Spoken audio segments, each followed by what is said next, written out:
Hi guys, welcome to Chennai IAS Academy. So guys, வந்து பாத்தீங்க அப்படினா aptitude questions தான் இன்னைக்கு நம்ம டிஸ்கஸ் பண்ண போறோம். 10 questions, sorry 20 questions தான் டிஸ்கஸ் பண்ணலாம். So aptitude பொறுத்தவரை ஒரே டாபிக்கா நான் எடுத்துட்டு போகாம எல்லா டாபிக்ல இருந்து கொஞ்சம் questions mix பண்ணி கொடுத்திருக்கிறதுக்கான காரணம் என்னன்னா நம்ம எல்லா டாபிக்கும் ஒரு ஓவர்வியூ பார்க்கணும் அப்படிங்கற ஒரே காரணத்துக்காக மட்டும் தான். தவிர நம்ம வந்து ஒரு டாபிக்காவும் உங்களுக்கு வேணும்னா கமெண்ட் பாக்ஸ்ல கமெண்ட் பண்ணுங்க. ஆமா சார் நம்ம செப்பரேட்டாவும் பார்க்கலாம் ஒரு சில டாபிக்ஸ் அப்படினா சொல்லுங்க. நம்ம செப்பரேட்டாவும் என்ன பண்ணலாம் ஒரு டாபிக்கா டிஸ்கஸ் பண்ணிட்டு போலாம். ஓகேவா? சோ இன்னைக்கு நான் ஃபர்ஸ்ட் வீடியோன்றதால எல்லா டாபிக்ல இருந்து ஒரு அளவுக்கு முக்கியமான क्वेश्चंसலாம் எடுத்து தான் கவர் பண்ணி கொடுத்திருக்கேன். சோ இந்த क्वेश्चंस நீங்க கொஞ்சம் பாக்கும்போது இந்த क्वेश्चंस வந்துச்சுனா இப்படி தான் ஐடியாவை யூஸ் பண்ணி பண்ணணுமா அப்படிங்கறது தெரிஞ்சுக்கிட்டீங்கன்னா இந்த சம்ஸ் எல்லாம் ஈஸியா சால்வ் பண்ணிட்டு போயிட்டே இருக்கலாம். ஓகேவா? சோ ஃபர்ஸ்ட் விஷயம் என்ன சொல்றாங்க? ஃபர்ஸ்ட் क्वेश्चन நான் எதுல இருந்து எடுத்துர்க்கேன் அப்படினு பாத்தீங்கன்னா probability ல இருந்து எடுத்துர்க்கேன். So probability is one of the important topic for TNPSC group exams. என்ன கொடுத்திருக்காங்கன்றத பாருங்க. Two dice are rolled together, find the probability of getting a doublet or sum of faces as 4. இரண்டு பகடைகள் ஒரே நேரத்தில் உருட்டப்படும் பொழுது இரண்டிலும் ஒரே முகம் அல்லது கூடுதல் 4 கிடைப்பதற்கான நிகழ்தகவு என்னன்னு சொல்லிட்டு கேட்டிருக்காங்க. சோ மொத்தமா பகடை அப்படினாலே பகடைக்கு மொத்தம் எத்தனை பக்கங்கள் இருக்கும் அப்படின்னு பாத்தீங்கன்னா 6 பக்கங்கள். ஏன்னா பகடையினுடைய தோற்றமே இதுதானே. சோ பகடைக்கு எத்தனை பக்கங்கள்? 6 பக்கங்கள். அப்போ நீ ஒரு பகடையை உருட்டி விடும் பொழுது மொத்த நிகழ்வுகள் எவ்வளவு இருக்கும் அப்படின்றது தெரிஞ்சுக்கோங்க. ஒரு பகடை ஒரு சிங்கிள் டைஸ் நீ உருட்டி விட்டீங்கன்னா மொத்த நிகழ்வுகள் 6. இதே நீ இரண்டு பகடையை உருட்டி விட்டனா மொத்த நிகழ்வுகள் எவ்வளவு அப்படின்னு பாத்தீங்கன்னா 36. அவ்வளவுதான். ஏன்னா பகடையினாலே 6 பக்கங்கள்.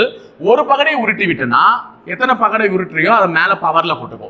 6 பவர் 1. அப்ப 6 பவர் 1 என்ன? 6. அப்ப மொத்த நிகழ்வுகள் 6. இதே இரண்டு பகடை உருட்டி விட்டனா 6 பவர் 2. அப்போ 36. அப்ப பகடையினாலே 6 பக்கங்களை கொண்டுள்ளது. நீ எத்தனை பகடை உருட்டுறியோ அது மேல பவர்ல போடணும். இதே 3ன்னு கொடுத்தாங்கன்னா 6 பவர் 3 216ன்னு வரும். ஓகேவா? இதே 5 பகடைனா 6 பவர் 5 அப்படின்னு சொல்லுவீங்க. புரியுதா? அப்ப நமக்கு கேள்வியில என்ன கொடுத்திருக்காங்க? இரண்டு பகடை உருட்டுறாங்கன்னு சொல்லிருக்காங்க. அப்ப மொத்த நிகழ்வுகள் எவ்வளவு? 36. அத ஃபர்ஸ்ட் கண்டுபிடிச்சுக்கோங்க. இப்ப மொத்த நிகழ்வுகள் 36னா கீழே 36ன்னு போட்டுறணும். புரியுதா? எப்பவுமே கீழே தான் மொத்த நிகழ்வுகள் போட போறோம். நமக்கு இப்ப ஒரு கண்டிஷன் கொடுத்திருக்காங்க. இரண்டிலும் எனக்கு என்ன வரணும்? ஒரே முகம் வரணும் அல்லது கூடுதல் என்ன கிடைக்கணும்? 4 கிடைக்கணும். இந்த அல்லது வந்தாலே நமக்குலாம் நல்லதே கிடையாது. அது கொஞ்சம் கணக்கு உஷாரா தான் போடணும். புரியுதா? அல்லது வந்தாலே நல்லது இல்ல. சோ அல்லது வந்துச்சுனாலே என்ன பண்ண போறீங்கன்னா பிளஸ் பண்ண போறீங்க. இந்த கண்டிஷன் அந்த கண்டிஷன் என்ன பண்ண போறீங்க? பிளஸ் பண்ண போறீங்க. அல்லதுனாலே பிளஸ். மற்றும்ன்ற வார்த்தை வந்துருந்துச்சுன்னா தட் மீன்ஸ் அண்ட் அப்படின்னு கொடுத்திருந்தாங்கன்னா அண்ட் அப்படின்னு இங்கிலீஷ்ல கொடுத்திருந்து தமிழ்ல மற்றும்ன்ற வார்த்தை கொடுத்திருந்தாங்கன்னா பெருக்கணும். இங்க ஆர் அண்ட் அல்லதுன்னு கொடுத்திருக்காங்க. அப்படின்னா என்ன பண்ணணும்? பிளஸ் பண்ணணும். நமக்கு என்ன வரணும்னா இரண்டிலும் ஒரே முகம். அப்ப பகடையை நீ உருட்டி போடுறனா உனக்கு இப்படி மேல ஒரு நம்பர் தெரிய போகுது. ரெண்டுலயும் ஒரே முகம் வரணும் அப்படின்னா இதுலயும் 1 விழுந்து இதுலயும் 1 விழுந்தா ஒரே முகம். இதுலயும் 2 விழுந்து இதுலயும் 2 விழுந்தா ஒரே முகம். இதுலயும் 3 இதுலயும் 3 விழுந்தா ஒரே முகம். இதுலயும் 4 இதுலயும் 4 விழுந்தா ஒரே முகம். 5 விழுந்தா ஒரே முகம். 6 விழுந்தா ஒரே முகம். அப்ப ரெண்டுத்துலயும் ஒரே முகம் டப்லெட் வர்றதுக்கான வாய்ப்பு எத்தனை வாய்ப்பு இருக்கு? 6 வாய்ப்பு இருக்கு. அப்ப இங்க 6 போட்டேன். 6 வாய்ப்பு இருக்கு. அல்லது கூடுதல் என்ன கிடைக்கணுமா? 4 கிடைக்கணுமா? இப்ப ரெண்டு பகடையை நீ உருட்டி விடுறேன்னு வச்சுக்கோ. இதுல 3 விழுந்து இதுல 2 விழுது. இதுல 3 விழுந்து இதுல 2 விழுதுனா எவ்வளவுமா கூடுதல்னு சொல்வீங்க? 5 போட்டிருக்கேன். தாயத்துல 5 போட்டிருக்கேன்னு சொல்லுவேன். இப்ப இதுலயும் 3 விழுந்து இதுலயும் 3 விழுதுனா எவ்வளவு போட்டிருக்கேன்? 6 போட்டிருக்கேன். இப்படிதானே சொல்லுவேன். அதான் இப்ப அவங்க கேக்குறாங்க. ஓகேவா? சோ அழிக்க முடியல. சோ அததான் அவங்க கேக்குறாங்க. இப்ப பகடையினுடைய கூடுதல் என்ன வரணுமா? 4 வரணுமா? இதுலயும் அதுலயும் சேர்த்து கூட்டினா 4 வரணுமா? எப்படிலாம் வரும்னா இதுல 1 விழுந்து இதுல 3 விழுந்தா 4. இல்ல இதுல 2 விழுந்து இதுல 2 விழுந்தா 4. இல்ல இதுல 3 விழுந்து இதுல 1 விழுந்தா 4. இப்படிதானே 4 வரும். அப்ப கூடுதல் 4 கிடைப்பதற்கு எத்தனை நிகழ்வுகள்னா 3 நிகழ்வுகள். உடனே இங்க +3ன்னு போட்டுறாதீங்க, கணக்கு தப்பாயிடும். என்னது ப்ரீவியஸ் TNPSC क्वेश्चन ஆல்சோ. ஏன்னா இங்க பாருங்க 2,2 இதுல இருக்கா, இதுலயும் 2,2 இருக்கா. இப்படி பொதுவானவன் 2 இடத்துலயும் இருக்கிறதுனால அவனை ஏதாச்சும் ஒரு இடத்துல தான் கணக்குல எடுத்துக்கணும். ஒரு இடத்துல அவனை கணக்குல இருந்து விட்டுணும். ஏன் சார் சொல்றீங்க அப்படின்னா இந்த 2,2 போட்டு இருந்தீங்கன்னா அது சமமுகத்துக்கும் வாய்ப்பா அமைஞ்சிடும். அதே நேரத்தில் கூடுதல் 4 வர்றதுக்கும் வாய்ப்பா அமைஞ்சிடும். அப்ப ஏதாச்சும் ஒரு முறையை நீ எடுத்துடணும். அப்ப நான் இந்த இடத்துல ஒரு முறையை ரிமூவ் பண்ணிடுறேன். அப்ப இங்க போட வேண்டியது 3 கிடையாது. என்னது? 2. அப்ப இந்த 2 நிகழ்வுகள்ல 4 வரும். இந்த நிகழ்வு சமமுகத்துக்கும் எடுத்துக்கொள்ளப்படும், 4 என்ற கூடுதலுக்கும் எடுத்துக்கொள்ளப்படும். அப்ப 6 + 2 எவ்வளவுன்னு பாத்தீங்கன்னா 8/36. 8/36 ஆப்ஷன்ல இருக்கானா? இல்ல. அப்ப அடிச்சிருக்காங்க. சோ 4வது வாய்ப்பாட்டுல அடிச்சா 8 2 முறை 36 9 முறை. So answer 2/9 D option. புரியுதா? அப்ப ஏன் 36 போட்டேன்? மொத்த நிகழ்வுகள். இரண்டு பகடைகளை உருட்டி விடும்போது மொத்த நிகழ்வுகள். மேலே எதை போடுற? அந்த கண்டிஷன்ஸ் அப்ளை பண்ணி பார்த்துக்கோ. ஓகேவா? சரி, முடிஞ்சிச்சு. ரெண்டாவது கணக்கு. இது வந்து டைம் அண்ட் ஒர்க்ல இருந்து எடுத்திருக்கேன். உங்க எல்லாருக்குமே ஈஸியா தெரிஞ்ச ஒரு கணக்கு தான். இப்போ இந்த கணக்கு வந்து பாத்தீங்கன்னா 12 farmers will plug the land in 28 days. In how many days? 21 farmers will plug the same land. 12 விவசாயிகள் 28 நாட்களில் ஒரு நிலத்தை உழுது முடிக்கின்றனர் எனில் அதே நிலத்தை 21 விவசாயிகள் எத்தனை நாட்களில் உழுது முடிப்பாங்க? டைம் அண்ட் ஒர்க் கணக்கு தான், ஈஸியான கணக்கு தான். இப்போ நமக்கு இங்க விவசாயிகள் அப்படின்னு கொடுத்திருக்கும் போது இவங்க மெயின் 1 ஃபர்ஸ்ட் சென்டென்ஸ்ல இருக்கிறவங்க எத்தனை நாள்ல அப்படின்னு பாத்தீங்கன்னா day 1 is equal to நமக்கு என்ன கேட்டிருக்காங்க? 21 விவசாயிகள் men 2 எத்தனை நாட்கள்ல உழுது முடிப்பாங்க? day 2 கேட்டிருக்காங்க. ஃபார்முலா இதுதானே செயின் ரூல். செயின் ரூலுடைய ஃபார்முலாவே இதுதான். men 1 d1 t1 w2 is equal to men 2 d2 t2 w1. வர்க்க மட்டும் இன்டர்சேஞ்ச் பண்ணிக்கணும். நீங்க அதான் இங்க பெருக்கல்ல போட்டுருப்பீங்க w1 இங்க w2 னு. அத தான் நான் இங்க எடுத்துட்டு வந்துட்டேன். வகுத்தல்ல இருக்குது இங்க வரும்போது என்ன ஆயிடும்? பெருக்கல் ஆயிடும். இங்க கீழே வகுத்த போடாம நான் பக்கத்துல மாத்தி எழுதிக்கிட்டேன். That's it. இதுதானே அந்த செயின் ரூலுடைய ஃபார்முலா. சோ இப்போ நமக்கு m1 கொடுத்திருக்காங்க, d1 கொடுத்திருக்காங்க, m2 கொடுத்திருக்காங்க. நம்மள d2 தான் கேக்குறாங்க. m1 எவ்வளவு கொடுத்திருக்காங்க? 12 விவசாயிகள் எத்தனை நாட்கள்ல? 28 நாட்கள்ல. எத்தனை விவசாயிகள்? 21 விவசாயிகள் எத்தனை நாட்கள்ல முடிப்பாங்க? day 2 கேட்டிருக்காங்க x. இப்போ x கண்டுபிடிக்கணும்னா இவர் இந்த பக்கம் தள்ளணும். பெருக்கல்ல இருக்கவர் இந்த பக்கம் வந்தா வகுத்தல். அப்ப 12 × 28 divided by 21 is equal to x. அடிக்கலாமா? 7வது வாய்ப்பாட்டுல அடியுமா? 7வது வாய்ப்பாட்டுல இவர் 3 முறை, 7வது வாய்ப்பாட்டுல 4 முறை. திருப்பி 3வது வாய்ப்பாட்டுல இவங்க அடிக்கலாம் 4 முறை. 4 நாள் என்னமா? 16. அப்போ 16 நாட்கள்ல இந்த நிகழ்வானது நடந்து முடிஞ்சிடும். சோ ஆன்சர் வந்து 16. 16 நாட்கள். ஓவரா ஈஸியான ஒரு क्वेश्चन தானே. சோ செயின் ரூல் தெரிஞ்சிச்சுனா இந்த क्वेश्चन அப்ளை பண்ணி முடிச்சிட்டு போயிட்டே இருக்கலாம். அடுத்த ஒரு முக்கியமான क्वेश्चन. இது எப்படி வேணாலும் நீங்க போடலாம். The population of a village increases at the rate of 7% every year. If the present population is 90,000 means the population after 2 years ன்னு கேட்டிருக்காங்க. ஒரு கிராமத்தின் மக்கள் தொகை ஆண்டொன்றுக்கு 7% வீதம் அதிகரிக்கிறது. இப்பொழுது மக்கள் தொகை 90,000 எனில் 2 ஆண்டுகளுக்கு பிறகு கிராமத்தினுடைய மக்கள் தொகை என்னன்னு சொல்லிட்டு கேட்கறாங்க. இப்போ வந்து 90,000. அப்போ ஒரு நம்பரை பார்க்கும்போது அதனுடைய சதவீதத்தை பார்க்க கத்துக்கோங்க. இப்போ பாருங்க 90,000 இது எத்தனை சதவீதம்? 100%. இப்போ இந்த நம்பருடைய 10% நான் கேட்கிறேன். இந்த நம்பருடைய 10%. இப்போ 100ல ஒரு 0 கம்மி பண்ண மாதிரி 10 100ல ஒரு 0 கம்மி பண்ணாதான் 10. அப்ப 90,000ல ஒரு 0 கம்மி பண்ணா அதுதான் 10%. 9,000 என்பதுதான் 90,000னுடைய 10%. அப்ப 1% என்ன அந்த நம்பருக்கு அப்படின்னு கேக்குறாங்கன்னா 10ல ஒரு 0 எடுத்துட்டாங்களா? அப்ப இங்கேயும் ஒரு 0 எடுத்துட்டா 9,000. அப்போ 90,000க்கு 10% 9,000, 1% 9,000.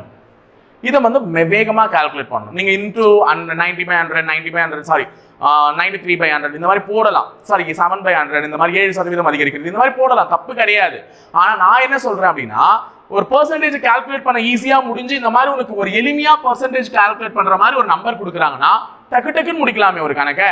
இப்போ முதல் வருஷம் 90,000 இருக்கா? முதல் வருஷம் எவ்வளவு இருக்கு? 90,000 இருக்கு. 7% தானே அதிகரிக்கிறது. ஒவ்வொரு வருஷத்துக்கும் 7% அதிகரிக்கிறது.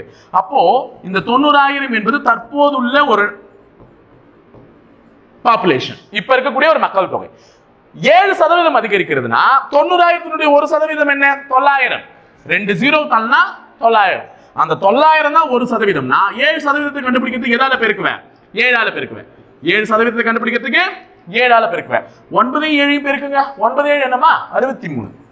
இந்த 2 0 அப்படியே இருக்கானா அவன் அப்படியே இறக்கிக்கோங்க. அப்ப 6,300 பேர் முதல் வருஷம் அதிகரிச்சிருப்பாங்க. முடிஞ்சுச்சா? அப்ப முதல் வருஷம் அதிகரிச்சது இதுதான். அப்ப முதல் வருடத்தின் முடிவில் 96,300 பேர் வந்து என்ன இருக்காங்கன்னு பாத்தீங்கன்னா என்னுடைய இடத்துல இருக்காங்க. 96,300 பேர். இப்ப ரெண்டாவது வருஷமும் 7% அதிகரிக்குமா? அப்ப முதல் 7% அதிகரிக்கும் போது இது ரெண்டாவது ஒரு 7% அதிகரிக்குதுன்னா இப்ப இதுல 1% சொல்லுங்க மக்களா? 963. 1% என்பது என்ன? 963. அந்த 963 எதால பெருக்குனா கண்டுபிடிச்சிடலாம்? 7ஆல பெருக்கலாம் கண்டுபிடிச்சிடலாம். 3 7 21, 6 42, 42 ஒரு 2 44, 4 ரிமைண்டரா 9 7 63, 63 ஒரு 4 எவ்வளவுமா? 63 ஒரு 4 67. அவ்வளவுதான். அதை கூட்டினா முடிஞ்சிச்சு. 6 7 4 1 கூட்டலாமா? 1 4 10 12 13 10. அப்போ இதுதான் இரண்டாவது வருடத்தினுடைய முடிவுல வர்றது. இரண்டாவது வருடத்தினுடைய முடிவு என்னது? 1,03,041. ஆன்சரே இருக்கு பாருங்க டைரக்டா. அப்ப சிம்பிளா இருக்கும் இந்த தொகையெல்லாம். இதெல்லாம் அப்புறம் அப்படியே கால்குலேட் பண்ணிட்டு போயிடலாம். அங்க உட்காந்து அடிச்சு இது பண்ணலாம். அப்படி பண்ணாலும் ஆன்சர் வரதான் போகுது. ஒரு எளிமையா கால்குலேட் பண்றதுக்கு 1% உங்களுக்கு பார்க்க தரேன்னா இன்ட்டு 7 பெருக்கி டக்கு டக்குன்னு கூட்டி முடிச்சுட்டா முடிஞ்சிருச்சு. கூட்டல் தான் உங்களுக்கு எல்லாருக்குமே வேகமா வருமே. ஓகேவா? 3வது கணக்கு ஓவர். அடுத்தது 4வது பகடை கணக்கு கொடுத்துருக்காங்க. 3க்கு எதிரான தளத்தில் உள்ள எண் என்ன அப்படின்னு சொல்லிட்டு கேட்டிருக்காங்க பகடையில். இப்ப நல்லா பாருங்க, பகடை கணக்குகள்ல உனக்கு 2 பகடையினுடைய தோற்றம் கொடுக்கும் போது அந்த 2 பகடையிலையும் உனக்கு எத்தனை நம்பர் பொதுவா தெரியுதுன்னு பார்க்கணும். இப்ப இதுல பாருங்க 2 இருக்கான், இதுலயும் யார் இருக்கான்? 2 இருக்கான், பொதுவா இருக்கா? இதுலயும் 5 இருக்கான், இதுலயும் 5 இருக்கான், பொதுவா இருக்கா? இந்த மாதிரி 2 நம்பர் பொதுவா இருந்துச்சுன்னா மீதம் இருக்கக்கூடிய 3 4 தான் எப்படி இருப்பாங்கன்னு பாத்தீங்கன்னா எதிர்பார்க்கவங்களாக இருப்பாங்க. புரியுதா சொல்றது? 2 நம்பருங்க பொதுவா இருந்துச்சுன்னா மிச்சம் இருக்கவங்க என்னவா இருப்பாங்க? எதிர்பக்கங்கள். நம்மளையும் கேள்வி அதுதானே கேட்டிருக்காங்க. 3னுடைய எதிர்பக்கம் என்னன்னு கேட்டிருக்காங்க. அப்ப 3னுடைய எதிர்பக்கம் யாரு? 4. So answer B. என்ன சார் சொல்றீங்க? அவ்வளவுதான சிம்பிளா முடிஞ்சிச்சு? ஆமா, அவ்வளவுதான் முடிஞ்சிச்சு. 2 நம்பர்ஸ் பொதுவா இருந்துச்சுன்னா மிச்சம் இருக்கவன் ஆப்போசிட். இதுவே உங்களுக்கு ஒரு பகடை வரைஞ்சு காமிக்கிறேன். இப்போ இதுவே உனக்கு கணக்குல 2 3 5 2 4 6 ஒரு நம்பர் தான் பொதுவா இருக்கு. இப்போ இங்க 2 நம்பர் பொதுவா இருந்துச்சு, 2 5 2 5 இப்படி பொதுவா இருந்துச்சுன்னா மிச்சம் இருக்கவன் ஆப்போசிட்னு சொல்லிட்டேன். ஆனா இப்போ என்ன நம்பர் பொதுவா இருக்கு? ஒரே நம்பர் 2 மட்டும் தான் பொதுவா இருக்கு. இந்த மாதிரி ஒரே நம்பர் தான் பொதுவா இருக்கு. அது ஒரே இடத்துலனா இருக்கலாம், வேற வேற இடத்துலனா இருக்கலாம். அதை பத்தி கவலைப்படாதீங்க. ஒரே நம்பர் தான் பொதுவா இருக்குன்னா அதை கடிகார திசையில எழுதுங்க. 2 கடிகார திசையில எழுதுங்க. இந்த பகடையை முதல்ல பகடையே கடிகார திசையில எழுதணும். 2க்கு அடுத்த நம்பர் யாரு? கடிகாரம்னா இப்படிதானே சுத்தம். 2க்கு அடுத்த நம்பர் 3, 3க்கு அடுத்த நம்பர் யாரு? 5. இதுலயும் பொதுவான நம்பர்ல இருந்து சுத்துங்க. 2க்கு அடுத்த நம்பர் யாரு? 4, 4க்கு அடுத்த நம்பர் யாரு? 6. அப்ப 3னுடைய எதிர்பக்கம் 4, 5னுடைய எதிர்பக்கம் 6, 2க்கு மறைஞ்சிருக்கக்கூடிய 1 தான் எதிர்பக்கமா இருந்திருக்கும். அப்ப இந்த மாதிரி ஒரு நம்பர் பொதுவா இருந்துச்சுன்னா உன்னால 3 ஜோடியுமே கண்டுபிடிச்சிட முடியும். 2 நம்பர் பொதுவா இருந்துச்சுன்னா உன்னால ஒரு ஜோடியை மட்டும் தான் கண்டுபிடிக்க முடியும். அதுதான் அந்த 3 4. அதனால நம்மள கேள்வி கேட்டிருக்கிறதும் 3 தான் கேட்பாங்க, 4ன்னு பதில் சொல்லிடுவீங்க. இந்த மாதிரி இருந்துச்சுன்னா சிம்பிள். புரியுதா? 3 ஜோடியுமே கண்டுபிடிச்சிடலாம் ஏதாச்சும் ஒரு நம்பர் பொதுவா இருந்துச்சுன்னா. சோ 2 ரூல்ஸ்மே சொல்லி கொடுத்துட்டேன். இனிமே அப்ளை பண்ணி क्वेश्चंस இந்த क्वेश्चन கேட்டா விட்டுறாதீங்க மார்க்க. ஓகேவா? அடுத்தது find the area of the rectangle one of whose sides is 5 cm and diagonal is 13 cm. ஓகேவா? ஒரு செவ்வகத்தின் ஒரு பக்கம் 5 சென்டிமீட்டர் மற்றும் அதன் மூலை விட்டம் 13 சென்டிமீட்டர் எனில் செவ்வகத்தின் பரப்பை காண்க. நமக்கு என்ன கேள்வி கேட்டிருக்காங்க ஞாபகம் வச்சுக்கோங்க. find the area of the rectangle. செவ்வகத்தினுடைய பரப்பு. ஈஸியான ஒரு கேள்வி. செவ்வகத்தினுடைய பரப்பு. இதுதான் செவ்வகம். பரப்புனா ஏரியா. செவ்வகத்துக்கு பரப்பு ஏரியாவை கண்டுபிடிக்கிறதுக்கான ஃபார்முலா லென்த் இன்டு பிரெத். இதுதானமா? கரெக்டா தானே? ஃபார்முலா கரெக்டா தானே சொல்றேன்? பரப்பளவு இங்கிலீஷ்ல சொல்லிட்டேனா தமிழ்ல சொல்லிடலாம். பரப்பளவு நீளம் இன்டு அகலம். இதுதான் ஃபார்முலா. ஆனா அவங்க கேள்வியில நமக்கு என்ன கொடுத்திருக்காங்கன்னு கவனி. ஒரு செவ்வகமா அந்த செவ்வகனுடைய ஒரு பக்கம், செவ்வகத்தினுடைய ஒரு பக்கம் நீளமானா இருக்கலாம், அகலமானா இருக்கலாம். ஒரு பக்கம் தான் சொல்லியிருக்காங்க. அது எந்த பக்கம்ன்றத மென்ஷன் பண்ணல. நமக்கு இப்ப 5 சென்டிமீட்டர்னு சொன்னாங்களா? 5 சென்டிமீட்டர் சின்னது தானே. அப்ப சின்ன பக்கத்தை நம்ம எடுத்துக்கலாம். இந்த சின்ன பக்கத்தை எடுத்துக்கலாம். ஏன்னா இது ரொம்ப பெருசா இருக்கு. சின்ன பக்கத்தை எடுத்துக்கிறேன். இது 5 சென்டிமீட்டரும் ஒரு பக்கம், ஏதோ ஒரு பக்கம் 5 சென்டிமீட்டர். இது 5 சென்டிமீட்டர். மேலும் அதனுடைய மூலை விட்டம் டயகனல், இந்த டயகனல் சொல்றாங்க, இது வந்து 13 சென்டிமீட்டர். டயகனல் எவ்வளோ? 13 சென்டிமீட்டர்னா செவ்வகத்தினுடைய பரப்பு என்னன்னு கேட்கறாங்க. நமக்கு செவ்வகத்தினுடைய பரப்பு தெரியணும்னா நீளமும் தெரியணும். வெறும் அகலம், சாரி நீளம் இருக்கு, அகலமும் தெரியணும். அகலம் தெரிஞ்சா தானே கணக்கு போட முடியும். அதுக்கு தான் மூலை விட்டத்துக்கு ஒரு ஃபார்முலா சொல்றாங்க. மூலை விட்டம் இது பார்க்கறதுக்கு செங்கோணம் முக்கோணம் சொல்லக்கூடிய பித்தாகரஸ் தியரம் தான். அது ஞாபகம் வந்துச்சுன்னா கூட ஈஸியா அட்டெண்ட் பண்ணிடலாம். ஆனா நம்ம சொல்லிடலாம். டயகனலுக்குன்னு ஒரு ஃபார்முலா இருக்குல்ல மூலை விட்டத்தை கண்டுபிடிக்கிறதுக்கு. என்ன ஃபார்முலா அப்படின்னு சொல்லிட்டு கேட்டீங்கன்னா, நீ டயகனலை கண்டுபிடிக்கணும் அப்படின்னா, மூலை விட்டத்தை கண்டுபிடிக்கணும்னா root of L square plus B square. Root of L square plus B square. இங்க உனக்கு மூலை விட்டம் கொடுத்துட்டாங்க. இதுதானே மூலை விட்டம் டயகனல். அப்ப டயகனல் வந்து 13 is equal to root of L தெரியுது உனக்கு. எல் எவ்வளவு லென்த்? 5 ஸ்கொயர் பிளஸ் பி உனக்கு தெரியாது. பி ஸ்கொயர் அப்படியே வச்சு. இப்போ இந்த பிரெத் தான் எனக்கு தேவை. இந்த பிரெத் தெரிஞ்சாதான் என்னால என்ன பண்ண முடியும்? பரப்பளவை கண்டுபிடிக்க முடியும். அப்ப பிரெத் எனக்கு தேவைன்னா இவனை தான் கண்டுபிடிக்கணும். அப்ப இந்த பக்கம் நான் ஸ்கொயர் ரூட் எடுக்கணும்னா இந்த பக்கம் என்ன ஆட் பண்ணணும்? ஸ்கொயர் ஆட் பண்ணணும். புரிஞ்சுச்சா? அப்ப 13 ஸ்கொயர் ரூட் எடுத்துட்டேன். 13 square 5 square plus B square. இந்த பக்கம் ரூட் எடுக்கிறேன்னா இந்த பக்கம் ஸ்கொயர் ஆட் பண்ணிட்டேன். இப்போ எனக்கு பி தெரியணுமா? 5 இந்த பக்கம் தள்ளு. 13 square minus 5 square is equal to B square. ஏன்னா பிளஸ் 5 இந்த பக்கம் வரும்போது மைனஸ் 5 ஆயிடும். 13 ஸ்கொயர் எவ்வளவுமா? 169. 5 ஸ்கொயர் 25. இது பி ஸ்கொயர். 169ல 25 போச்சுன்னா 144 is equal to b square. இப்போ இதை உனக்கு கண்டுபிடிக்கணும்னா இந்த ஸ்கொயர் எடுத்தா இதுக்கு ரூட் எடுக்கலாம். ஓகேவா? ஸ்கொயர் எடுத்துருங்க, ரூட் எடுங்க 12. அப்போ பிரெத் எவ்வளோன்னு பாத்தீங்கன்னா 12 சென்டிமீட்டர். பிரெத் எவ்வளோ? 12 சென்டிமீட்டர். அப்போ பிரெத்தையும் கண்டுபிடிச்சிட்டேன், லென்த்தையும் கண்டுபிடிச்சிட்டேன். பரப்பளவு கண்டுபிடிக்கலாமா? அப்ப நீளம் 5, அகலம் 12, ரெண்டுத்தையும் பெருக்குனா 60. ஏரியான்றதுனால சென்டிமீட்டர் ஸ்கொயர். ஓகேவா? 60 centimetre square. Answer 60 centimetre square. புரிஞ்சுச்சா? அப்ப கணக்கு இவ்வளவு தானே. அந்த டயகனல் கொடுத்திருந்தாங்கன்னா டயகனலுடைய ஃபார்முலா √(L² + b²). இங்க வந்து ஏரியாவை கண்டுபிடிக்கிறதுக்கு லென்த் இன்டு பிரெத். இதை வச்சு ஈஸியா கண்டுபிடிச்சிட்டு முடிச்சுட்டு போயிடலாம். ஓகேவா?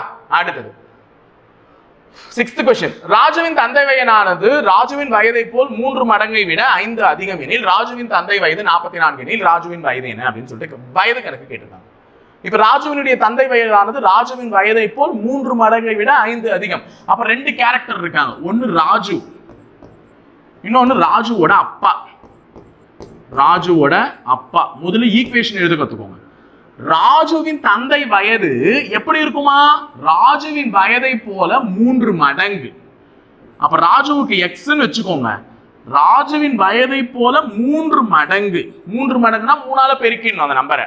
இப்ப இவருக்கு 10 வயசுனா இவருக்கு 30 வயசு, இவருக்கு 20 வயசுனா இவருக்கு 60 வயசு. அப்படியே 3ஆல பெருக்கிடணும் 3 மடங்குனா. அப்ப இவருக்கு எக்ஸ்னா நான் இவருக்கு என்ன எடுத்துக்கிட்டேன்? 3x எடுத்துக்கிட்டேன். அந்த 3 மடங்கை விட எவ்வளவு அதிகமா? 5 அதிகம். 3 மடங்கை விட 5 அதிகம். அதனால +5. 5 அதிகம்னா +5, 5 குறைவுனா -5 போட்டிருப்பேன். அப்ப இவரை விட இவர் 3 மடங்கு வயதை அதிகமாக உடையவர், மேலும் 5 வயது கூடுதலாக உடையவர். இப்ப ராஜுவோட அப்பாவோட வயசு என்னன்னு சொல்லிட்டாங்க? 44. ராஜுவோட அப்பா வயசு என்னது?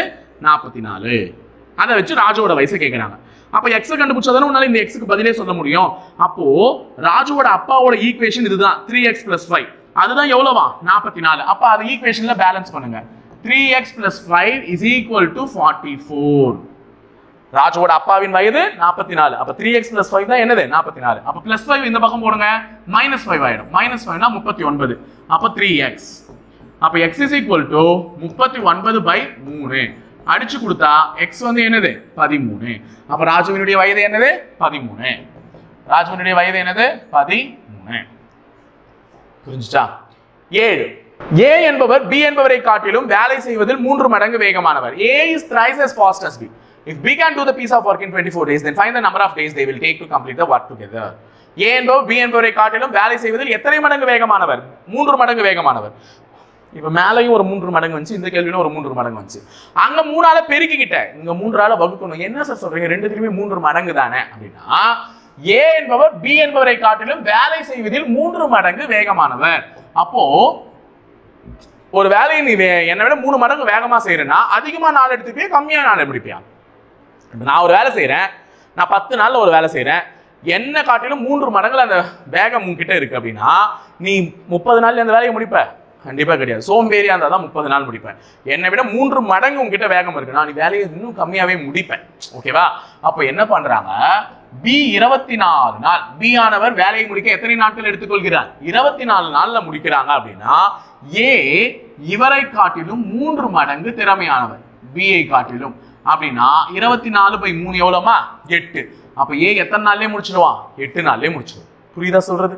இவரை விட ஒரு 3 மடங்கு வேகமானவர் அப்படின்னா அந்த வேல்யூ எதால வகுத்துக்கோங்க? 3ஆல வகுத்துக்கோங்க. அப்ப 24 நாள்ல B முடிப்பானா A எத்தனை நாள்லயே முடிச்சிடுவான்? 8 நாள்லயே முடிச்சிடுவான். அப்ப இருவரும் இணைந்து அந்த வேலையை முடிக்க எத்தனை நாட்கள் எடுத்துக்கொள்ள முடியும் தான் கேள்வியே. அப்ப A = 1/8, B = 1/24. ஏன்னா B 24 நாள்ல முடிப்பாரு, A 8 நாள்ல முடிப்பாரு. நான் LCM மெத்தட் தான் ஃபாலோ பண்ண போறேன். சோ போலாமா? சோ ரெண்டுத்துக்கும் LCM எடுத்தா 24 தான் LCM. ஏன்னா பெரிய நம்பரை வச்சு இந்த வாய்ப்பாட்டுல வந்துச்சுன்னா அதுதான் LCM. இருக்கிறதுல ரெண்டுத்துக்கும் எது பெரிய நம்பர்? 24. 24 8வது வாய்ப்பாட்டுல வருமா? வரும். அப்ப அது LCM தான். சோ 24ல 8 எத்தனை முறை இருக்கு? 3 முறை. 24 எத்தனை முறை இருக்கு? 1 முறை. அவ்வளவுதான். அப்ப 3 + 1/24. அப்ப 4/24 வரும். இதை அப்படியே தலைகீழா திருப்பி போட்டா 24/4 அடிச்சு கொடுத்தீங்கன்னா 6 நாட்கள். ஓகேவா? சோ 6 நாட்கள் என்பது விடை. 6 days. அப்ப ரெண்டு பேரும் சேர்ந்து செஞ்சாங்கன்னா 6 நாள்ல முடிச்சிடுவாங்க. புரியுதா வேலையை? புரிஞ்சுதா? 8வது क्वेश्चन. ராமன் ஒரு குறிப்பிட்ட தொகைக்கு 8% வட்டி வீதம் 4 ஆண்டுகள் கழித்து ரூபாய் 800 தனி வட்டியாக செலுத்தினால் அதன அத்தொகையின் மதிப்பு என்ன? சிம்பிள் இன்ட்ரெஸ்ட் ப்ராப்ளம் கேட்டிருக்காங்கம்மா. ராமன்றவன் 800 ரூபாய் பே பண்ணிருக்காரு சிம்பிள் இன்ட்ரெஸ்டா. நல்லா ஞாபகம் வச்சுக்கோங்க. இந்த 800 ரூபாய்ன்றது என்னது? தனி வட்டி. நமக்கு தான் தனி வட்டி கண்டுபிடிக்க ஃபார்முலா தெரியுமே. SI = PNR by 100.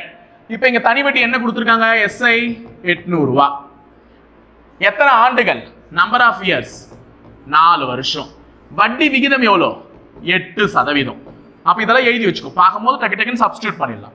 நம்மள கேட்கறது என்னன்னா அசல் தொகை, இந்த பிரின்சிபல் கேட்கிறாங்க. எந்த பிரின்சிபலுக்கு இது நடந்திருக்கும் கேட்கறாங்க. அப்ப எடுத்துட்டு வந்து சப்ஸ்டிட்யூட் பண்ணு. இந்த பக்கம் 800 இஸ் ஈக்குவல் டு பிரின்சிபல் தான் நமக்கு தேவை. Number of years 4, rate of interest 8, 100. இப்போ இதெல்லாம் இந்த பக்கம் வந்துருமா பிஏ கண்டுபிடிக்கிறதுக்கு? அப்ப இதெல்லாம் இந்த பக்கம் வந்துச்சுன்னா 800 × 100 டிவைடட் பை 4 × 8. 4 × 8. இப்போ இதை அடிச்சு பாரு. இது 25 முறை. கரெக்டா? ஏன்னா 100ல எத்தனை 25 இருக்கும்? 4 25 இருக்கும். அதனால தான் அடிச்சிட்டேன். 4 100ஆல் அடிச்சா 25. 8 அடிச்சா 1 100ன்னு வருதா? 25 100ஐயும் பெருக்கு 2 0 அப்படியே சேர்த்துக்க வேண்டியதுதான். அப்ப 2500 ரூபாய். Answer D option 2500. முடிஞ்சுச்சா? Same SI = PNR by 100 formula use பண்ணி மட்டும்தான். வட்டி கொடுத்துட்டாங்க, வருஷம் கொடுத்துட்டாங்க, வட்டி வீதம் கொடுத்துட்டாங்க. நம்மள கேட்கறது தொகை, அசல் தொகை. அசல் ஈஸியா கண்டுபிடிச்சிட்டோம். ஓகே, 9வது கேள்வி. When 60 is subtracted from 60% of number to give 60, then the number is. ஒரு எண்ணிலிருந்து 60%இலிருந்து 60 கழித்தால் 60 கிடைக்கும் எனில் அந்த எண் என்னன்னு கேக்குறாங்க. ஒரு எண்ணின் 60%இலிருந்து 60 கழித்தால் 60 கிடைக்கும். அப்ப அந்த எண் என்னன்னு கேக்குறாங்க. அந்த எண் எனக்கு தெரியாது. இந்த எண்ணினுடைய 60%. 60%னா எப்படி எழுதுவேன்? 60/100 தான் எழுதுவேன். 60%னால எப்படி எழுதணும்? 60/100. அப்ப 60/100 ன்னு எழுதிட்டேன். அந்த எண்ணினுடைய 60%இலிருந்து 60 கழித்தால் என்ன கிடைக்குதா? 60 கிடைக்குதா? 60 கழித்தால் 60 கிடைக்குதுன்னா அந்த எண் என்ன எண்? இதுதான் கேள்வி. அப்ப ஈக்குவேஷன் இது எழுத தெரிஞ்சுச்சுன்னா டக்கு டக்குன்னு சால்வ் பண்ணிடலாம். அப்ப அந்த எண்ணினுடைய 60%இலிருந்து 60 கழித்தால் 60 கிடைக்குது. இப்போ இதை எழுதலாமா? -60 அந்த பக்கம் போச்சுன்னா +60. 60 + 60. அப்ப இந்த பக்கம் எழுதும்போது 60x/100. இப்போ இது ரெண்டுத்தையும் கூட்டினா 120. இதை அடிச்சு கொடுங்க. 20வது வாய்ப்பாடு தெரியுமா? 20வது வாய்ப்பாட்டுல 60 எத்தனை முறை? 3 முறை. 20வது வாய்ப்பாட்டுல 100 எத்தனை முறை? 5 முறை. இப்போ 3/5 x = தான் என்னன்னு பாத்தீங்கன்னா 120. x கண்டுபிடிக்கிறேன்னா இந்த 3/5 அந்த பக்கம் அனுப்பலாமா? அப்ப இப்படி இருக்கக்கூடிய 3/5 அந்த பக்கம் போகும்போது அப்படியே என்ன ஆயிடுவான்? தலைகீழா திரும்புவான். அப்போ x = 120 × 5/3. 3/5 அந்த பக்கம் போகும்போது என்ன ஆயிடுச்சு? 5/3. இது 5மா? 5/3 அடிச்சுக்கலாமா? சோ 12 அடிச்சா 40. சோ 40 5 பெருக்குனா என்ன வருது? 200. அப்ப x இன் மதிப்பு என்னது? 200. D option. முடிஞ்சதா? D option 200. சூப்பர். அடுத்து 10வது கேள்வி. If the radius of the base of the cone is tripled and the height is doubled, then the volume is. ஒரு கூம்பின் அடிப்புற ஆரம் மும்மடங்காகவும் உயரம் இருமடங்காகவும் மாறினால் கன அளவு எத்தனை மடங்காக மாறும் சொல்லிட்டு கேக்குறாங்க. ஒரு இம்பார்ட்டன்ட் क्वेश्चन தான். ஈஸியா முடிச்சிடலாம். ஃபார்முலா மட்டும் தெரியணும். ஏன்னா மென்சுரேஷனை பொறுத்தவரை ஃபார்முலா தெரியலனா ஒண்ணும் பண்ண முடியாது. இது ஒரு கூம்பு. இந்த கூம்பினுடைய உயரம் வந்து எத்தனை மடங்காகதான்? 2 மடங்கு. கூம்பினுடைய உயரம் 2 மடங்கு. ஆரம் எத்தனை மடங்கா மாறுதுன்னா 3 மடங்கா மாறுது. அப்போ ரேடியஸ் சொல்லக்கூடிய ஆரம் 3 மடங்கு, உயரம்னு சொல்லக்கூடிய h ஹைட் வந்து 2 மடங்கு. புரியுதா? எழுதி இருக்கிறது புரியுதா? ரேடியஸ் 3 மடங்கா மாறுது, உயரம் ஹைட் வந்து 2 மடங்கா மாறுது. நம்மள அந்த கூம்பு அப்படியே கன அளவு கேக்குறாங்க. கன அளவு வால்யூம் கேக்குறாங்க. அப்ப வால்யூம்கான ஃபார்முலா, வால்யூம்னா தமிழ்ல கன அளவு. ஒரு கூம்பினுடைய கன அளவு, வால்யூம் நிறைய இருக்கும். நான் சொல்றது கூம்பு, கோன். ஓகேவா? கோனினுடைய கன அளவுக்கான formula 1/3 πr² h. 1/3 πr² h. அவ்வளவுதான் ஃபார்முலா. சப்ஸ்டிட்யூட் பண்ணலாமா? 1/3 பை அப்படியே போட்டுக்கோங்க. ரேடியஸ் என்னவா மாறிடுச்சு? 3r மாறிடுச்சு. அப்ப 3r². ஓகேவா? 3r². h என்னவா மாறிடுச்சு? 2h மாறிடுச்சு. ஓகேவா? h என்னவா மாறிடுச்சு? 2h. Substitute them. the values வந்து இதுல சப்ஸ்டிட்யூட் பண்ணு. ரேடியஸ் 3r மாறிடுச்சு, h வந்து 2h மாறிடுச்சு. இப்போ அப்படியே அப்ளை பண்ணு. 1/3 பை 3² என்னமா? 9. 9r². r² 6, 3² வந்து 9 into 2h. இப்போ 9 2 பெருக்குங்க. என்ன கிடைக்கும்? 1/3 பை 9 2 18 r²h. அப்ப எத்தனை மடங்கா மாறுது? 18 மடங்கு. அப்ப ஆன்சர் 18 டைம்ஸ். புரிஞ்சுச்சா? 18 டைம்ஸா மாறுது. 9 2 18 18 r²h ன்னு வந்துரும். ஓகேவா? அப்போ 18 மடங்கா அந்த எது மாறும்? ஒரு கூம்பினுடைய ரேடியஸ், அந்த ரேடியஸை நான் 3 மடங்கா மாத்தி உயரத்தை நான் 2 மடங்கா மாத்தும் போது அதனுடைய கன அளவு வந்து 18 மடங்கா மாறும். அவ்வளவுதான், ஆன்சர் ஓவர். அடுத்தது, the income of a person increased by 1% and decreased by 10% and the percentage change in his income. ஒரு நபரின் வருமானம் 10% அதிகரிக்கப்பட்ட பிறகு 10% குறைக்கப்படுகிறது. இல்ல அவரது வருமானத்தில் ஏற்படக்கூடிய மாற்றம் என்னன்னு கேக்குறாங்க. இந்த மாதிரி 10% அதிகரிக்கப்பட்டு பின் 10% குறைக்கப்படுகிறது அப்படின்னு ஒரே சதவீதத்துல கொடுத்திருந்தா நல்லா ஞாபகம் வச்சுக்கோ. இதை வச்சு ஒரு ப்ராஃபிட் லாஸ் கணக்கும் வரும். ப்ராஃபிட் லாஸ்ல 2 பொருட்களை வாங்கி ஒரு பொருளை 10% லாபத்திற்கும் இன்னொரு பொருளை 10% நஷ்டத்திற்கும் விற்றால் அவனுக்கு ஏற்பட்ட லாபம் அல்லது நஷ்ட சதவீதம் என்ன அப்படின்னு கேட்டீங்கன்னா, என்ன சார் லாபம் வரப்போகுது, இல்லை என்ன சார் நஷ்டம் வரப்போகுது, எதுவுமே வராது. 10% லாபம் ஒன்றுல கிடைக்குது, இன்னொன்றுல 10% நஷ்டம் கிடைக்குது. நான் நோ பெயின் நோ கெயின் அப்படின்ற மாதிரி நோ ப்ராஃபிட் நோ லாஸ் அப்படின்னு சொல்லிட்டு போயிடுவீங்க. லாபமும் இல்லை நஷ்டமும் இல்லை அப்படின்னு நீங்க சொல்லுவீங்க. ஆனா அதுதான் தப்பு. இதுல நஷ்டம் அவனுக்கு கிடையாது, உனக்கு தான். உன் மார்க் நஷ்டமா போயிடும். சோ ஒரே அளவில் அதிகரிச்சு ஒரே அளவில் குறைஞ்சா உனக்கு எந்த மாற்றமும் நிகழாது நீ நினைச்சுக்கிட்டு இருந்தனா அது தப்பு. கண்டிப்பா மாற்றம் நிகழும். அந்த மாற்றம் நஷ்டமாகத்தான் இருக்கும். அது முதல்ல தெரிஞ்சுக்கோங்க. ஒரே அளவில் அதிகரிக்கப்பட்ட ஒரே அளவில் குறைஞ்சா கண்டிப்பா என்ன நடக்கும்? நஷ்டம் நடக்கும். எப்படி சார் சொல்றீங்க அப்படின்னா, ஆமா அது நடக்கும். நீ வேணா ஒரு தொகையை வச்சு கூட போட்டு பாரு. 100 ரூபாய் சம்பளக்காரனுக்கு 10% ஏத்துறா 110 ரூபாய். 100 ரூபாய் சம்பளக்காரனுக்கு 10% ஏத்துறா 110. இதே நான் மறுபடியும் 10% குறைக்கணும்னா 100க்கு 10% குறைக்க போறேன். இல்ல 110 ரூபாய்க்கு 10% குறைக்க போறேன். அப்ப 110 ரூபாய்க்கு 10% குறைச்சா அந்த 100ஐயும் விட கீழே தான் மதிப்பு வருமே தவிர 100க்கு வந்து நிற்காது. புரிஞ்சுச்சா? அப்ப நஷ்டம் கண்டிப்பா ஏற்படும். இப்ப இது எப்படி சார் நான் கண்டுபிடிக்கிறதுனா, இதுக்கு சிம்பிளான ஃபார்முலா a²/100. என்னது? a²/100. இந்த ஏன்றது வேற எதுவும் கிடையாது. அவங்க என்ன क्वेश्चनல நம்பர் கொடுத்திருக்காங்களோ அதுதான் a. இங்க எத்தனை சதவீதம் கொடுத்திருக்காங்க? 10. அப்ப 10²/100 அப்படின்னு சொல்லுவாங்க. 10² என்ன? 100 100 அடிச்சு கொடுத்தா 1. அப்ப 1% அதிகரிக்குமா குறைக்குமானா அதிகரிக்கும்ன்றது வராது. என்ன வரும்? குறைகிறது. ஏன்னா நஷ்டம் தானே வரும்னு சொன்னா, நஷ்டம்னாலே குறைகிறது தானே. அப்ப 1% என்ன ஆகும்? குறையும். எப்பவுமே 1% குறையும். இப்ப உனக்கு கேள்வி இதுவே கேட்கிறாங்க, 7% அதிகரிக்கப்பட்டு 7% குறைக்கப்படுகிறது எனில், புரியுதுங்களா? 7% அதிகரிக்கப்பட்டு 7% குறைக்கப்படுகிறது எனில் அப்படின்னு ஒரு கேள்வி கேட்கிறாங்க அப்படின்னா தாராளமா கண்ணு மூடிட்டு சொல்லலாம் 0.49% குறைகிறது. ஏன் சார் அப்படின்னா 7% ஸ்கொயர் பண்ணுங்க 49. 49/100 ஃபார்முலா அதுதானே சொல்லுது a²/100. அப்ப ஏன்றது 7%, 49/100 வரும். சோ 2 டெசிமல் இருக்குதுனால 2 ஸ்தானம் தள்ளி புள்ளி வைக்கிறீங்க. So 0.49% decreases. அவ்வளவுதான். ஓகேவா? 12வது கேள்வி. Siva's salary was decreased by 50% and subsequently increased by 50%. How much percentage does he lose in whole? Siva என்பவரின் சம்பளம் 50% குறைக்கப்பட்டு பின்பு 50% அதிகரிக்கப்படுகிறது. மொத்தத்தில் அவருக்கு எவ்வளவு சதவீதம் சம்பளம் குறைகிறதுனா 0 போட்டுறாதீங்க. Answer is wrong.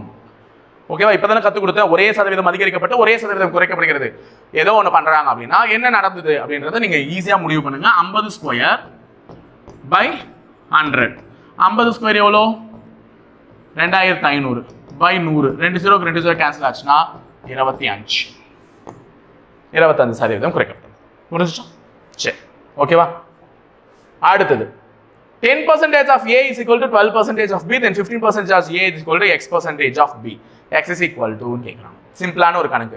தமிழ்ல தெளிவா டீடைலிங்கா கேட்கணும், இல்ல இங்கிலீஷ்லயும் டீடைலா கேட்கணும்னா தமிழ்ல சொல்லுவாங்க ஏவின் 10%ஆனது பியின் 12%க்கு சமம் எனில் ஏவின் 15%ஆனது பியின் எத்தனை சதவீதத்திற்கு சமம் அப்படின்னு சொல்லிட்டு ஒரு क्वेश्चन கேட்கலாம். In English 10% of A is equal to 12% of B means then 15% of A is equal to what percentage of B? இப்படி நம்மள கேட்கலாம். புரியுதா? சோ இந்த மாதிரி ஒரு क्वेश्चन கேட்கும்போது ஒண்ணுமே இல்ல. இந்த மூணாவதா இருக்கிற வேல்யூ, இதுல மொத்தம் 3 வேல்யூ இருக்கு. 10% லைனா எழுதுங்க. 12%. அதுக்கு அடுத்தது லைனா 15%. நம்ம கண்டுபிடிக்க வேண்டியது 4வது வேல்யூ. கரெக்ட்டா? லைனா எழுதுங்க. 10 12 5 4வது நீ கண்டுபிடிக்க போற.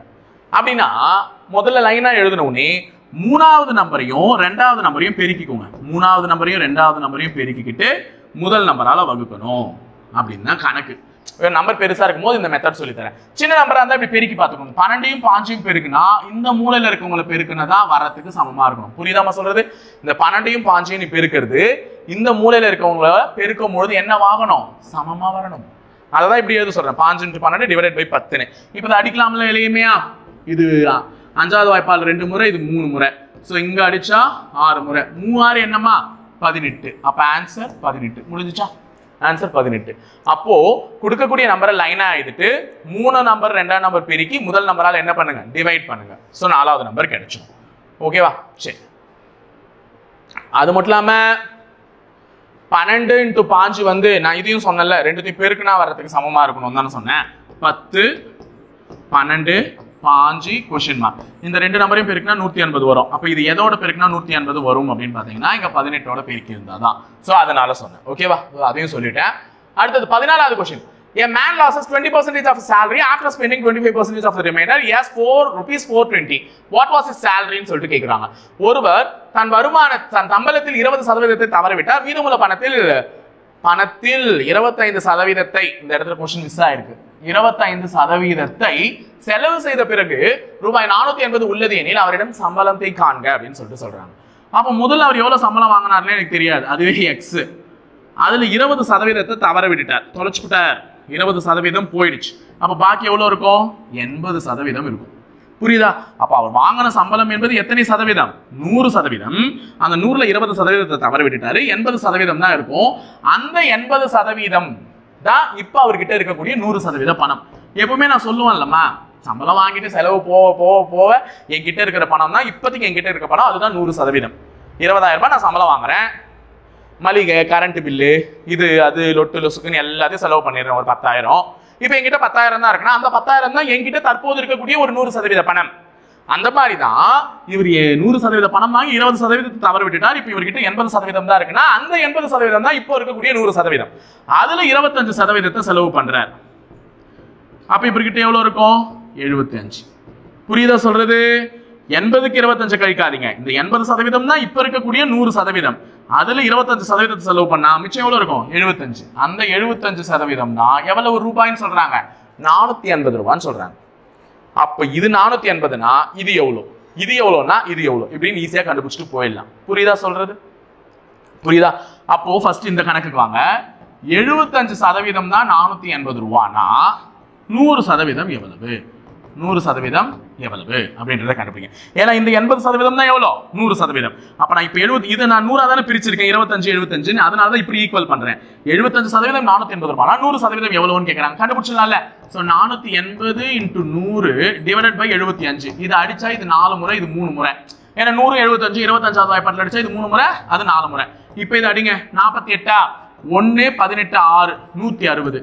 சோ 16ஐயும் 4ஐயும் பெருக்குனீங்கன்னா 64 640 வரும். ஓகேவா? 16 4 64 0 வரும், 640.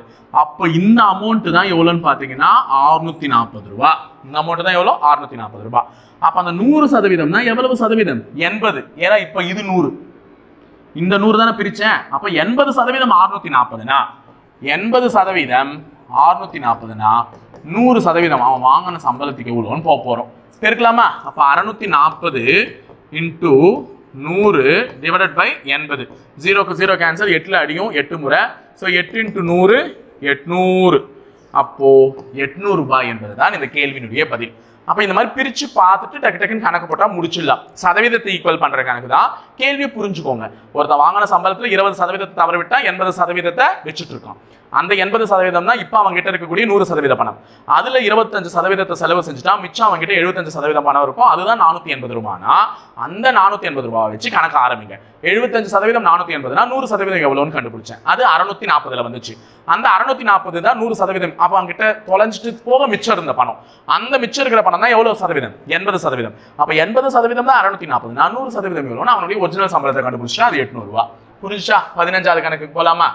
A medical student has to secure 40% of mark to pass the gets 80 and failed by 60 marks. Find the maximum marks சொல்லிட்டு கேட்டிருக்காங்க.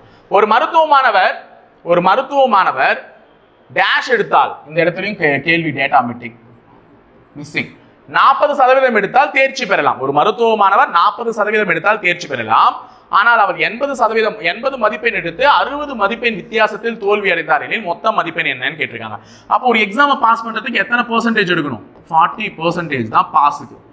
நல்லா ஞாபகம் வச்சுக்கோங்க, 40% தான் பாஸ் ஆகிறதுக்கு எடுக்கணும். இப்போ நீங்களா 10th படிக்கும்போது 35 எடுத்தா தானே பாஸ்.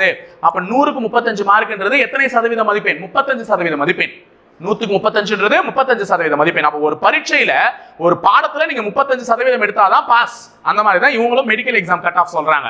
40% எடுத்தாதான் பாஸ்ன்றாங்க. ஆனா ஒரு பையன் 80 மார்க் எடுத்திருக்கான், ஆனாலும் அவன் ஃபெயில். எவ்வளவு மார்க் வித்தியாசத்துல ஃபெயில்? 60 மதிப்பெண் வித்தியாசத்தில் தோல்வி. 80 மார்க் எடுத்து 60 மதிப்பெண் வித்தியாசத்தில் தோல்வினா அப்ப அவன் 60 மார்க் இன்னும் எக்ஸ்ட்ரா எடுத்திருந்தாதான் பாஸ் ஆயிருப்பான். கரெக்டா? 80 மார்க் தான் எடுத்திருக்காரு ஐயா, 60 மார்க் வித்தியாசத்துல ஃபெயில் ஆயிருக்கானா, இன்னும் எக்ஸ்ட்ரா 60 மார்க் எடுத்திருக்கணும். அப்ப 80 60 140 மார்க் எடுத்திருந்தாதான் பாஸ். கரெக்டா? 140 மார்க் எடுத்திருந்தாதான் பாஸ். அப்போ அவன் 80 தான் எடுத்திருக்கான், 60 மார்க் வித்தியாசத்துல ஃபெயில் ஆயிட்டான். அப்ப 40% எடுத்திருந்தா பாஸ்ன்னு சொன்னாங்கல்ல, அதுவே மார்க்கா சொன்னா எவ்வளவு மார்க்?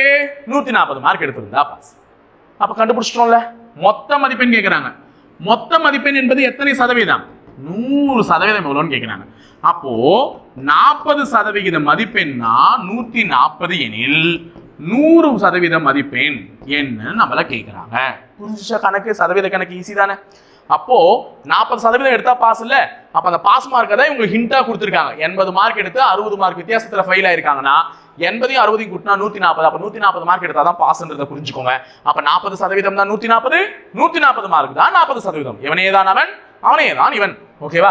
சோ இதை வச்சு கணக்கு போட்டுடலாம். குறுக்கு பெருக்கல் பண்ணுங்க பார்க்கலாம். டக்குனு 140 × 100 டிவைடட் பை 40. 20வது வாய்ப்பாட்டுல 2 முறை, 5 முறை 20வது வாய்ப்பாட்டுல. சோ இதை அடிச்சீங்கன்னா 70. சோ 70யும் 5யும் பெருக்கினீங்கன்னா 7 5 35. ஒரு 0 பக்கத்துல போடுங்க, 350. So A option 350. புரிஞ்சுச்சா? A option 350. டக்குன்னு ஓவர். 16வது கேள்வி. What will be the difference between SI and CI for the rupees 3000 at 4% interest after 2 years? So group 4லயும் கேட்டிருந்தாங்க, group 2லயும் வரதுக்கான வாய்ப்பு இருக்கு. ரூபாய் 3000 அசலுக்கு 4% வட்டி விதத்தில் 2 ஆண்டுகளுக்கான தனி வட்டிக்கும் கூட்டு வட்டிக்கும் இடையான வேறுபாடு என்னன்னு கேக்குறாங்க. சிம்பிளான formula P into R square by 100 square தான் ஃபார்முலாவே. சோ பிரின்சிபல் என்ன கொடுத்திருக்காங்கன்னு பாரு. பிரின்சிபல் அசல் தொகை எவ்வளோ? 3000 கொடுத்திருக்காங்க. R வட்டி விகிதம் எவ்வளோ? 4%. எவ்வளோ கேட்குறாங்க? 2 வருஷத்துக்கு கேட்குறாங்க. 2 வருஷம்னாலே ஃபார்முலா இதுதாமா. 3 வருஷத்துக்கு இது கிடையாது. 3 வருஷத்துக்கு வேற ஃபார்முலா இருக்காது. அப்புறமா சொல்றேன் ஒரு கேள்வி வைக்கும் போது. 2 வருஷத்துக்கு இதான் ஃபார்முலா. அதனால தான் ஸ்கொயர் ஸ்கொயர்னு பண்ணிட்டாங்க. இப்போ இதை சப்ஸ்டியூட் பண்ணுங்க. 3000 பிரின்சிபல் P போட்ட R ஸ்கொயர் 4 × 4 டிவைடட் பை கீழே 100. 2 0 2 0 கேன்சல் பண்ணிடலாமா? அவ்வளவுதான். 30 × 4 சாரி 100 2 தடவை போடணும்ல. Okay okay. இங்க ஒரு 0 இந்த ஒரு 0 கேன்சல் பண்ணிடுறேன். 10 இங்க வரும்போது இது 2 முறை, இது 5 முறை. மேல திருப்பி எதுவும் அடியாது. 3 2 என்னமா? 6 6 4 24. 24 பை 5 வருதா? 24 5ஆல வகுத்தா கிட்டத்தட்ட 4 வரும் 20 முறைக்கு. சோ 4 புள்ளியில வரணும். 4 புள்ளியில ஒரே ஆன்சர் ஆப்ஷன் தான் இருக்கு, பி. அப்ப 4.80. ஓகேவா? 4.80. கிட்டத்தட்ட 4 ரூபாய் 80 பைசா வந்து டிஃபரன்ஸ் இருக்கும். எதுக்கும் எதுக்கும்? தனி வட்டிக்கும் கூட்டு வட்டிக்கும். ஓகேவா? அடுத்து 17. ஃபைண்ட் தி சிம்பிள் இன்ட்ரெஸ்ட் தான் கேட்டிருக்காங்க. சாதாரண ஒரு வட்டி கணக்கு தான். ஆனா கொடுத்திருக்கிற வருடம் பாத்தீங்கன்னா 1 year 6 months கொடுத்திருக்காங்க. அதை மட்டும் யோசிச்சு போடுங்க. இப்போ சிம்பிள் இன்ட்ரெஸ்ட் கண்டுபிடிக்கணும். பிரின்சிபல் எவ்வளோ? 8000 ரூபாய். இந்த அசலுக்கு வட்டி சதவிகிதம் ரேட் ஆஃப் இன்ட்ரெஸ்ட் வந்து 7%. நம்பர் ஆஃப் இயர்ஸ் வந்து 1 year, ஒரு வருடம் 6 மாதம். ஒரு வருடம் 6 மாதம்னு சொல்லியிருக்காங்க. ஒரு வருடம் 6 மாதத்தை எத்தனை மாதங்கள்னு நீங்க எழுதலாம்? ஒரு வருஷத்துக்கு 12 மாசமா? அப்ப 12 + 6ன்றத எவ்வளவுன்னு எழுதலாம்? 18 மாதங்கள்னு எழுதலாம். 18 மாதங்கள். முதல்ல மாசமா மாத்திக்கோங்க. புரியுதா? வருஷம் மாசத்தையும் கலந்து கொடுத்தாங்கன்னா அதை முதல்ல மாதமா கன்வெர்ட் பண்ணிக்கோங்க. ஒரு வருஷத்துக்கு 12 மாதம், எக்ஸ்ட்ரா ஒரு 6 மாதம் அப்படின்னா 18 மாதம். இப்போ PNR/100 ஃபார்முலா இருக்குல்ல, அதுல தான் யூஸ் பண்ண போறேன் SI கண்டுபிடிக்கிறதுக்கு. ஏன்னா நம்மள கேட்கறது தனி வட்டி தான் கேட்கறாங்க. சிம்பிள் இன்ட்ரெஸ்ட் கண்டுபிடின்னு சொல்லிட்டு கேட்கறாங்க. அப்ப SI கண்டுபிடிக்கிறதுக்கு பிரின்சிபல் 8000, நம்பர் ஆஃப் இயர்ஸ் அது வாங்க, அது வர்றதுக்கு முன்னாடி ரேட் ஆஃப் இன்ட்ரெஸ்ட் R போட்டுறேன். R வந்து 7, கீழே 100 போட்டுறேன். இந்த n இன்னும் இதுதானே போடல, அதை தான் நான் சொல்ல போறேன். இப்போ மாசமா மாத்திருக்கேன்ல, இந்த மாசமா மாத்தினா மட்டும் அவரை போட்டுட்டு கீழே யாரை போட்டுருங்க? 12 போட்டுருங்க. ஏன்னா நம்ம மாதமா மாத்திருக்கும் பொழுது ஒரு வருஷத்துக்கு எத்தனை மாதங்கள் இருக்கோ அதால வகுக்கணும். அதனால 18/12 போட்டுக்கோங்க. புரியுதா? எப்பவுமே மாதங்கள் மொத்த மாதங்களா மாத்தும் பொழுது கீழே என்ன பண்ணிக்கோங்க? 12 போட்டுக்கோங்க. இப்போ இந்த 2 0க்கு இந்த 2 0 கேன்சலா? 18 அடியுமா? 12வது 6வது வாய்ப்பாட்டுல அடியும். ஸோ 6வது வாய்ப்பாட்டுல இவர் 2 முறை, இவர் எத்தனை முறை? 3 முறை. இந்த 2 கண்டிப்பா இந்த 80 அடிக்கும், 40 முறை. ஸோ 7யும் 3யும் பெருக்குன்னா 21. 21 × 40 தான் ஆன்சரே.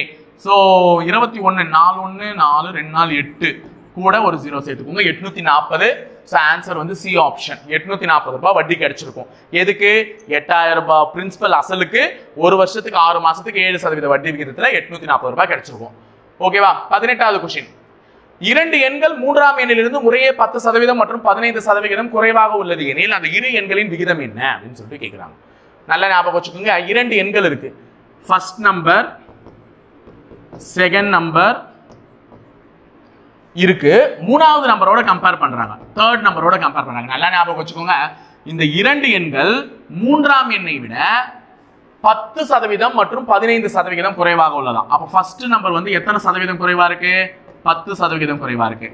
ரெண்டாவது நம்பர் வந்து எத்தனை சதவீதம் குறைவா இருக்கு? 15% குறைவா இருக்குன்னா அந்த ரெண்டு நம்பருக்கும் இடைப்பட்ட விகிதம் என்ன? இதுதான் நம்மள கேட்கறாங்க.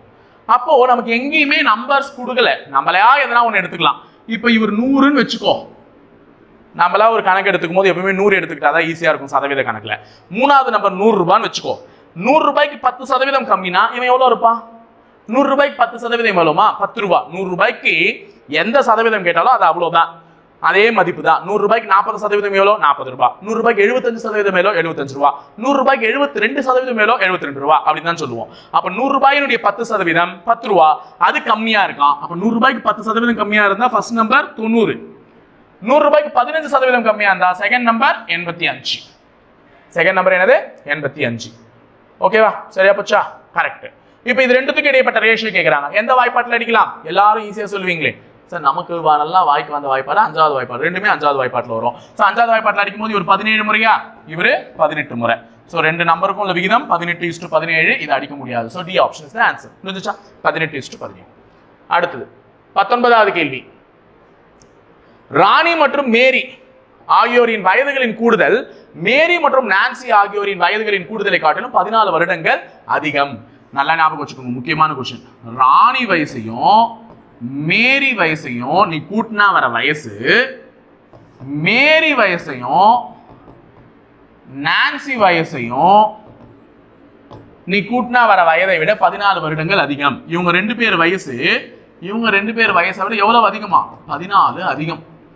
புரியுதா? அப்ப மேரி வயசையும் நான்சி வயசையும் கூட்டினா வர வயசை விட ராணி வயசையும் மேரி வயசையும் கூட்டினா வர வயசு வந்து 14 அதிகம்னா ராணியை காட்டிலும் நான்சியை ஆனவர் ராணியை காட்டிலும் எத்தனை வயது சிறியவர்? இந்த நான்சி சின்ன பொண்ணு, அவர் ராணியை விட எத்தனை வயசு சின்னவங்கன்னு கேட்கறாங்க. கேள்வியிலே இருக்கு பதில்.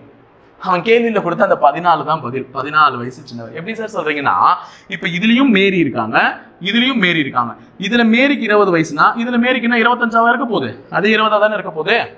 அப்ப மேரிக்கு இங்க இருக்கிற வயசு தான் இங்க இருக்கிற வயசா இருக்கும். அப்ப இந்த வயது வித்தியாசம் என்பது இவர்கள் 20 வயது வித்தியாசமா இருக்குமே தவிர மேரினால ஒரு பாதிப்பும் இல்லை. மேரி ரொம்ப நல்ல பொண்ணு. இங்க இருக்கும் போது 20 வயசுனா மேரிக்கு அங்க இருக்கும் போது என்னது 20 வயசு தான். அப்ப அவ வயசை கழிச்சுட்டா இந்த ராணிக்கும் நான்சிக்கும் இருக்கக்கூடிய வயது வித்தியாசம் தான் என்ன? 14. அப்ப மேரி ரெண்டு இடத்துல பொதுவா இருக்கிறதுனால அவங்க அழிச்சிடுங்க. இந்த ராணிக்கும் நான்சிக்கும் இருக்கக்கூடிய வயது வித்தியாசம் தான் 14. அதனால நான்சி ஆனவர் ராணியை விட 14 வயசு சின்னவர், ராணியானவர் நான்சியை விட 14 வயசு அதிகமானவர். எப்படி கேட்டாலும் ஆன்சர் 14 தான். So answer 14. முடிஞ்சிச்சு. Last and final question. 20 question. ரொம்ப ஸ்பீடா போயிட்டணும், ஸ்லோவா போயிட்டு இருக்கணும், பார்க்கலாம். Last question. இரண்டு பகடைகளை ஒரு முறை உருட்டப்படுகின்றன, அதன் மொத்த விளைவுகளின் எண்ணிக்கை என்ன? How many possible outcomes are there? நான் இதான் இந்த சீரியஸ்னுடைய முதல்ல நம்ம ஆரம்பிச்சதே இந்த கேள்விதான். என்ன அப்படின்னா, இரண்டு பகடையை உருட்டினா மொத்த நிகழ்வுகள் எவ்வளவு வரும்னு சொன்னேன்? 36. ஏன்னா 6 பகடைனாலே 2 பகடை உருட்டும் போது 2, 6 power 2 36. So answer A option. முடிஞ்சுதா? ஸோ 20 கேள்விகள் இன்னைக்கு பார்த்துருப்போம். நல்லா இன்ட்ரெஸ்டாக எடுத்துட்டு போனேன்னு எனக்கு ஒரு நம்பிக்கை இருக்கு. உங்களுக்கும் அந்த நம்பிக்கை இருந்ததுன்னா தொடர்ந்து எங்களுக்கு லைக் பண்ணிட்டு எங்கள் வீடியோவை சப்ஸ்கிரைப் பண்ணி வச்சுக்கோங்க. எங்கள் சேனலை தொடர்ந்து சப்போர்ட் பண்ணுங்க. இணைந்திருங்கள், தொடர்ந்து பயணிக்கும். நன்றி, வணக்கம்.